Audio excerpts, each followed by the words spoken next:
Fight, filmed right here in the ProCam studios. ProCam for all your audio and visual needs. Before we get started wrapping all the fights from the week, my co-host Shannon O'Connell, Shotgun, how are you? I'm good, great. Joel Camilleri, how are you, mate? I'm good. I'm hungry, man. My stomach is rumbling right now. You are in training camp, not far away, May 15th, Luke Woods. We're looking forward to that. Before we get started, we've got to wrap the fights during the week at Wollongong and in Canberra. But happy birthdays this week for Glenn Jennings, Angelo DiCarlo and Luke Camilleri. Also on today's show, we have the second part of the George Kambosos interview. We have the second part of Cruising with the Queen with Jharal Yow Yeh. But let's get started. We'll start with the Canberra show.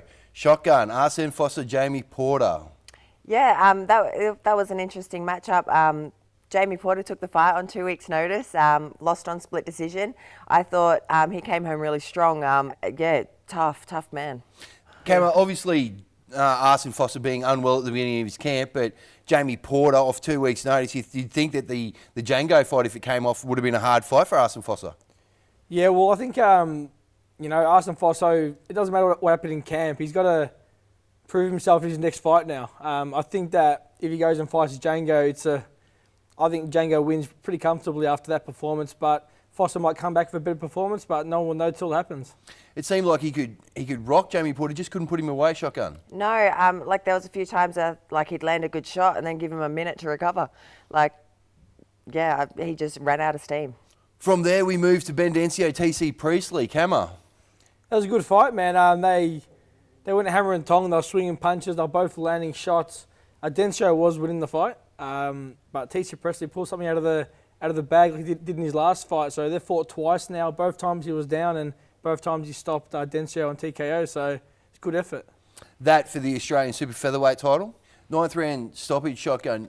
You would have thought that Dencio was winning a lot of the rounds, and TC really needed that knockout. He really needed to pull that out of the bag. Yeah, I think it was a good fight. It was exciting. It was sort of like it would go both ways. They would both land really good shots. I think Dencio had more. When Priestley would land the shots, they were sort of 1 or 2, 3 punches, and then he wouldn't do anything more. So he wasn't there was a couple of times I thought he'd stolen a round, but it depends really what the judges were looking at. So I thought it was a great fight. Boys are trading some serious leather, Camo. You think that maybe TC Priestley just had the tougher chin on the night? Yeah, well, Bendencio also had a great chin as well. He copped a lot of shots. I think, TC Priestley's just his hunger in the ring. He just kept throwing, and, he wanted the fight more than Dencio wanted, I'm pretty sure. How do you think TC improved with his camp with the Maloneys and Luke Boyd and Browne for the 10 weeks leading up to that fight? Well, obviously, sparring boys like that, you've pretty much got 2 options. You either step up and match it with them, or you become a punching bag. And, I'm sure that if that was the case, his trainer would have pulled him out. They wouldn't have stayed in the camp for so long. So I think it would have done him good. From there, we move to Issac Hardman, Mark Lucas in the middleweight division. Yeah, another good fight. I think Hardman tried to show a bit more that he can box and he's not just a puncher. So he was defending his Australian middleweight title, the IBF Australasian and the WBO Oriental. Smart decision, good cornering, Cammer, from, obviously Mark Lucas realised that he couldn't come out and finish Hardman, which is what he had to do to win the fight. He was losing the round, so smart decision from the corner not to send him back out. Yeah, I agree, because when the corner turned around, I don't know if it was the 6th or 7th round, he turned to Lucas and said, "Mate, give me one more round." And he come back to the corner. He didn't look like he wanted to continue. As a fighter, you'd be asking, "No, let me go, I'm sweet," but he didn't even argue it, so it was a good stoppage. Hardman in the interview beforehand saying that if you didn't stop him in the 3rd round, he's going to give his purse away. I'm ready to go. He'll go to bed in 3 rounds, and if he doesn't, I'll give my purse back to Dean Lonergan, and Dean Lonergan can give it to Joel Camilleri to get in the ring with me, maybe down the track, or whoever that be. If I don't do it in 3, Dean can keep it and then put it towards my opponent for the next fight to entice him to come fight me. So, Shannon, you got something to say about that? I send you my bank details. You're going to give it to anyone, you might as well give it to me. Now, obviously, he's been giving a bit of pepper over towards Michael Zarafa over the weekend with the middleweight rankings. Your thoughts on that one, Cammer? Well, I know Zarafa wants Tim Tszyu or money. If you can outpay the Tim Tszyu fight, which is not going to happen, then yeah, why not? But no, I'm sure Zarafa would rather go for Tszyu first or something else. But Hardman's working his way towards Zarafa. Yeah, look, Dean Lonergan speaking on Hardman's behalf, saying that they're going to try and get one more fight this year at a domestic level before they try and take on the Japanese opponent Murata in December. So good things happening there for the rest of the year for Hardman. It'll be interesting to see. We move to the main event, Brock Javis, Nort Beauchamp. 6-round stoppage there for the IBF Pan Pacific title. Great little regional belt. Brock hurting his hand in the beginning of camp and getting a little bit unwell. Big size difference between him and Nort, but a convincing win again for Brock Javis. Yeah, I'm not sure I'd want to eat those body shots. He looks strong. Yeah, absolutely. He keeps going up in weight divisions, but he keeps looking too big and too strong for that division. So it'll be interesting to see where his division stops. Coming up to super featherweight, not making featherweight for that one, Joel. Yeah, well, yeah, he's still early 20s, still growing. Yeah, he looked massive compared to Nort. Like, Nort's fought up at, I think, super lightweight, even welterweight. It hasn't been stopped, so it's a big statement to stop Nort. The game plan was to either keep him at range, Shannon, which we did see a bit of success with when he got on top of his chest. He absolutely pummeled Nort Beauchamp. Look, it didn't matter what he threw, it was going to land. I think it's impressive someone the size of Brock sitting on people's chests, because he's so much bigger and that's what people are meant to do to him. But, he's so tough, but I just think it didn't matter what he threw, it didn't matter where he boxed from, he was going to be all over it. Bit of that Marrickville mauler really coming out, and look, Nort Beauchamp, no answers, and the referee, good stoppage there in the 6th, Joel. Yeah, a good stoppage. Nort was tough as nails. He kept throwing. Brock Javis got the Jeff Fenech style where they walk him down and break him down, and it was a good stoppage for the 6th round. Great fight there. That rounds out Canberra. A few notable mentions, but... Yeah, notable mention for Abe Archibald and Michael Hall. There was a doctor stoppage 3rd round. It was actually a great fight before it was stopped, but I think Archibald was very lucky he got stopped because Michael Hall was coming on top of him towards the end.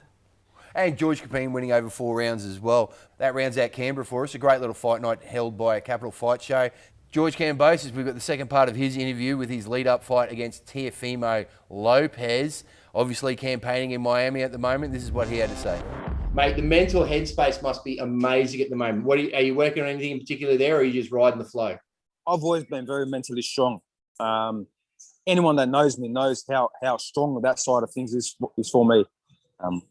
I've destroyed fighters, and that's no disrespect to the guys here when I fought them, and even the guys overseas. Like the likes of Lee Selby, who's such an experienced campaigner, former world champion, defended the belt so many times, but I mentally broke him down before we even got into the ring. So that is a big aspect of my game, and I believe this young 23-year-old boy is going to be feeling the full wrath of what I have. I'm a warrior. I'm a warrior in the gym. I train like a warrior, but mentally I'm a warrior as well in my head. He didn't know that someone like yourself was going to be coming at him straight after he got the belts from Lomachenko. I thought he was going to, I think in his mind and his team's vision, they were probably going to have maybe 1 or 2 more easier fights, get comfortable, get cushy. I don't think he realised he had to have to back up against such a strong opponent. You think that's fair to say? I believe that. I don't think he's underestimating me. A lot of people are saying, he's underestimated. He's talking about different guys. And that. I think he's worried and doesn't want to talk about me because he knows how much of a risk this fight is for him. No fighter has gone on record saying, I want you, I'm coming for you. Whatever you do, let's make this fight happen. And obviously no other fighter that he's fought in the past has already got in his head and started telling him how it is and starting to take chinks away from what he's good at. Yeah. And that is a big side of my game, and in this fight as well. Like I said, this kid's young, he's reckless, he's making mistakes, and he's not only going to make a lot of mistakes on that night when we fight, but leading up to it, he's already made a lot of mistakes. I'm already way ahead of him. And like they say, you put in the work in the gym, away from the bright lights, you will win the battle. And if we go off that saying, the way I've been working, the way I've been training from straight after the Selby fight, I have won this fight already. I'm already the undisputed unified champion of the world. So you're chipping away at his soul already, and come the time that you jump on the scales, that's it. That's where you're already going to take his soul away from him. Yeah, I believe so. Right. I believe one of the battles for him is going to be making weight as well. We all know how much he struggles with weight. And I'm sure after beating a guy like Lomachenko, winning all the belts at 23, you would have enjoyed yourself. We've already seen him drinking. We've already seen him enjoying himself. I already got footage of him drinking and having fun. So everything will come to play. I believe for me, this fight has a lot of similarities to the Ogilvy fight. The Bala fight, for some reason. I just feel You know, both, solid guys, big guys, obviously different whole scale. But I see a lot of things, on top of the game, and I think that they were going to make the moves, but I just came in and no one thought I would. I just beat them, and beat them well and stop their run. And that's no disrespect to both them guys. Everything's on your side at the moment and working for you. And I think we've nailed it on the head in this interview that things are weighing up on him and working against him. That having a party, sleeping in, eating that takes a toll. That gets added on. That extra weight gets added on. These are things that'll be playing in the back of his head, whereas you're just focusing on the fight. Right, how's weight? Good, bang. How's strength and conditioning? Pop, on point. How's diet? Smashed out. I'm fueled. I'm fast. I'm strong. I'm muscled. Where he's, I've got to do this. I've got to do that. I've got to do this. And his head's all over the shop. And I think that's where the difference is going to be made 100%. Definitely. I've been putting in the work. I just finished my strength conditioning training. I'm in the boxing gym now here at Just Boxing, about to get on the pads with Nick Akaway, and that's how it's been. It's been 2-3 sessions for, since I beat Selby, and I've been putting in work. That's the difference. That's the difference between me and any other Australian fighter. That's the difference between me and any fighter in the world. I put in the work. I work hard for what I've earned, and no one can ever say I haven't earned this. I've earned it the hardest way out of any fighter in this country. I've taken so many risks, and again, come Monday, I leave my family again. I leave my 2 kids. I leave my partner. I leave my family, my friends, to go out there and chase something that no one's ever done in this country and bring, history to this country. At the end of the day, this is massive for myself, but this changes Australian boxing. This puts us up there with the best in the world. So what I'm trying to do is give Australian boxing, the respect that it deserves, because like I've said, we don't have much respect on the world scene. But after this victory, we sure will. Mate, we've got a great, we've got a great sport. We've got great talent. We've got great athletes. You're definitely leading the way. We're trying to do the same by having the very first real Australian boxing show and getting it on the mainstream media. And in the early days, everyone's going to realise that you're a part of it as well, mate. So we wish you safety and success. Get on those pads, crack them, say good day to everyone for us. We send you our love and our support. Go get them, champ. Thank you. I appreciate it. And obviously, I'll keep working with you guys and building you guys up as well. Doing a great thing for Australian boxing, and we should all be supporting each other and get this beautiful sport that we have in this great nation to the best it can be. Mate, 100%. Go get them. Thank you for your time. Champion. Thank you. No problem. See you guys. From there, we move to the previous fight night, which was Wollongong, No Limits. The main event there was Lucas Browne and Paul Gallen, but we are going to start with Bruno Tarimo, Kai McKenzie, Shotgun, your favourite new fighter. Yeah. Oh, it was the crying at the end that got me. Look, when they said that, he sends his purses home, I was like, what a champ. And he fights with so much heart. Like, there's just no stopping Bruno. He's a machine. Joel, Kai McKenzie receiving a lot of work there, 14 stitches in the hairline alone, a few cuts on the eyebrows, but that's Bruno's style. He sits on your chest, he pushes his head up. That's how he fights. Well, that was very impressive. The size difference was massive. Like, Kai was huge compared to Bruno, but Bruno just stayed on him and pushed him back. That's what surprised me. I thought Kai would try to push Bruno back, but Bruno just kept going, pushed him back, and just broke him down. Yeah, so that fight was for the IBO and the IBF international titles at super featherweight. Kai McKenzie had a tougher fight the night before, I think, on the scales, didn't he? If you're going to fight Bruno Tarimo, the last thing you want to do is fight the scales as well, fair to say.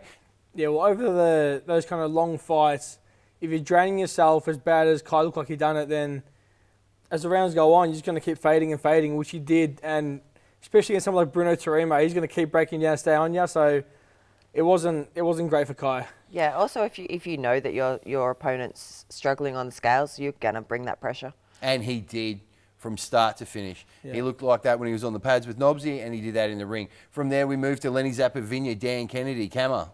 It actually surprised me. Danny Kennedy had a different kind of style. He was bouncing around and boxing, which wasn't going too bad because Lenny, I found, struggled to kind of cut him off at the start. But once he did cut him off, then yeah, it was just all over. The experience, the power of Lenny, Danny wasn't liking the power. Good third round TKO at the welterweight division there, Shotgun? Yeah, for sure. I think, I think Lenny was just he was sort of following him a little bit for the first round, and he was just looking for that big shot. I'm not sure how the fight would have gone if he didn't find that big shot because he was just looking for it the whole time. But Lenny's a beast. Like, he's always been one of my favourite fighters, just entertainment-wise.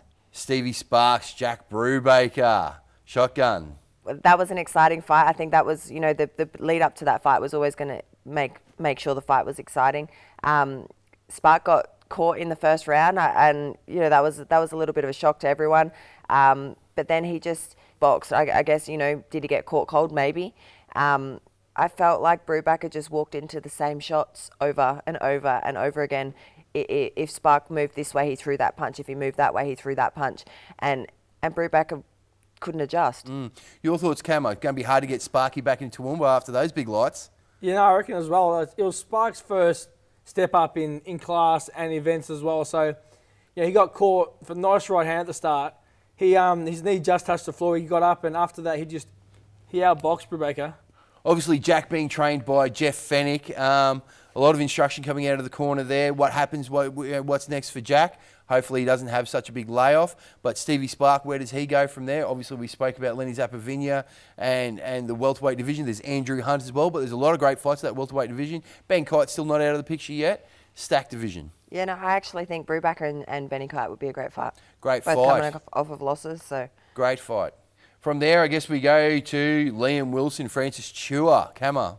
What a fight. They were both letting their hands go. I thought that Wilson was hurting Chua quite badly in the first few rounds.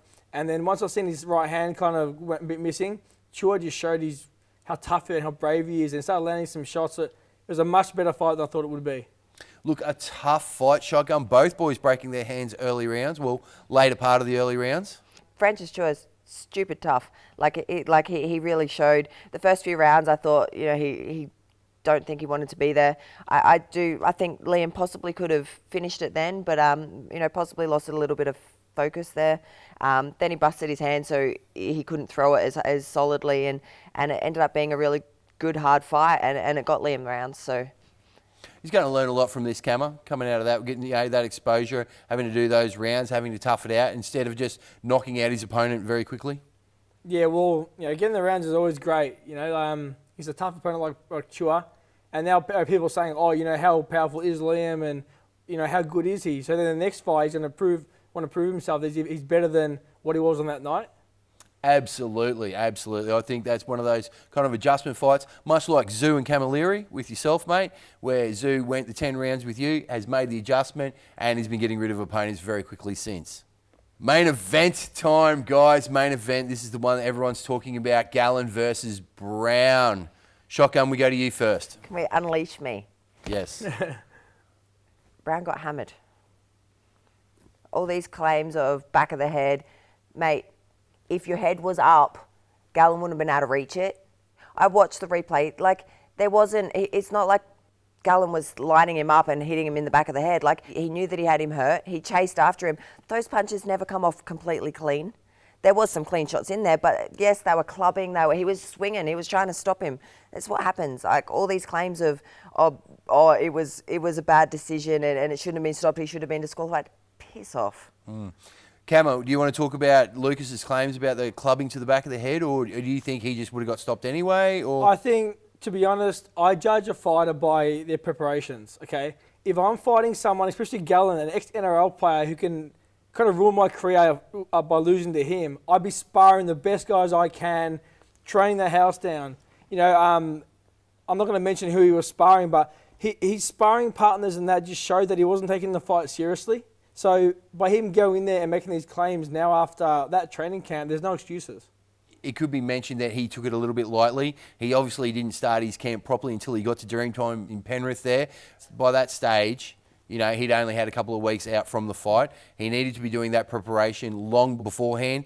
Gallen, massive engine, professional athlete, very fit. But the game plan from Gallen was over 6 rounds to come out very, very fast with a high guard, okay, outwork Browne and win on points. He claims that he had felt that day that he was going to stop Browne in the first round. But with that, with everyone knowing that that was going to be the game plan, I don't think Lucas took that first half of the first round as seriously as he should have. Everyone knew Gallen was going to come across the ring, you know, like a steam train. That fair to say, Shotgun? Yeah, 100%. And when someone comes at you like that, there's no excuses. You either fight back with them, which Browne clearly doesn't have a chin, and you fight back with them, or you shut up and you cop the loss. A fighter who's won a world title to fight an ex-NRL player, you'd expect 100 out of 101 times he wins the fight. Both guys, great guys. We interviewed both of them beforehand. Both great ambassadors for the sport. Lucas, in his first post, which I thought was very honest, saying that, look, why am I copying such a hard time? I got caught. I fought shit. I lost on the night. That's what happens. Look, even the footage that Lucas posted, like, he was bent over with his head forward. Like, his head was down. Where do you think the punches are going to go? I just think he's more... Like, what did they expect Gallen to go, hang on a minute, can you get your head up so I can throw a clean punch? Like, no. I think, Lucas always spoke about how he didn't get the respect he deserved after winning that world title, and that loss has just kind of demolished any kind of respect he was going to get. And I feel sorry for him because he's a great guy. He supported me, supports a lot of Australian boxers, but after that loss, where do you go from there?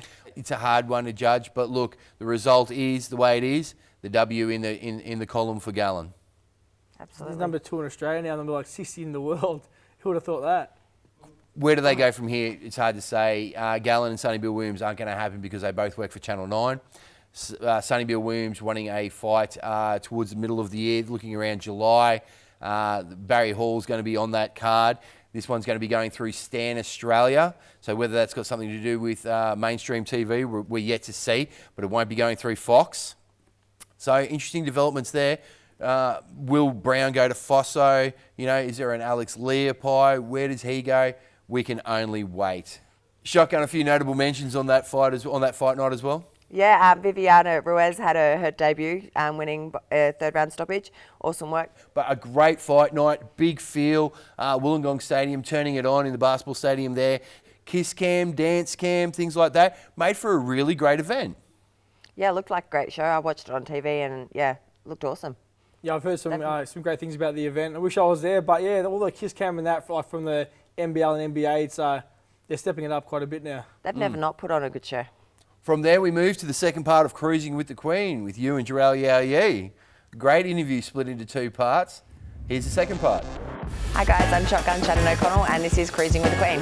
Your footy career. Yeah. Broncos, Australia, All-Stars, Yeah, pretty illustrious career in Yeah. a short amount of time. Yeah. I like to think that, I did everything before obviously I injured myself. Yeah.